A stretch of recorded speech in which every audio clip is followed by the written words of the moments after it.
सूर्योदय से पहले रामू फटे हुए कपड़ों में अपने खेत की जुताई शुरू करता है। उसकी हरकतें धरती की लय को दर्शाती हैं। उसका चेहरा श्रम की रेखाओं से अंकित, कड़ी मेहनत और साधारण खुशियों से भरे जीवन को दर्शाता है। वह मिट्टी से धीरे से बात करता है। उसकी आवाज पक्षियों के गीत के बीच विश्वास और निर्भरता की फुसफुसाहट है। जागते आकाश के नीचे पृथ्वी उसकी स्पर्श का जवाब देती है, प्रचुरता और शक्ति का वादा करती है। चिलचिलाती धूप में गांव का तालाब सूखा पड़ा है। उसकी फटी हुई तलहटी लगातार सूखे का प्रमाण है। रामू किनारे पर अड्डा है।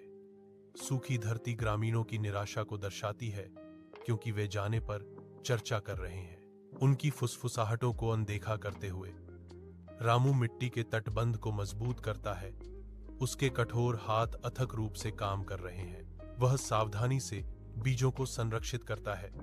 विनाश के बीच नवीनीकरण का एक मौन वादा, एक भयंकर दृढ़ संकल्प रामू के चेहरे को कठोर कर देता है। निराशा की पृष्ठभूमि के खिलाफ आशा की किरण। सुबह की सुनहरी रोशनी में बारिश रामू के हरे भरे खेत को चूमती है। मिट्टी से जीवन फूटता है। ग्रामीण रामू की ओर मुड़ते हैं, सांत्वना और दिशा की तलाश में। उनका झुर्रियों भरा चेहरा समय का नक्शा, परिश्रम और विजय के मौसमों से प्राप्त ज्ञान को दर्शाता है।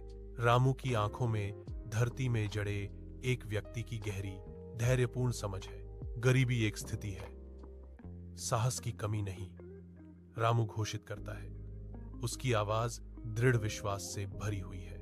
एक किसान जो मिट्टी से जुड़ा रहता है, उसकी जड़ें कभी सूखती नहीं है। वह कहता है, हवा में फुसफुसाया गया एक वादा,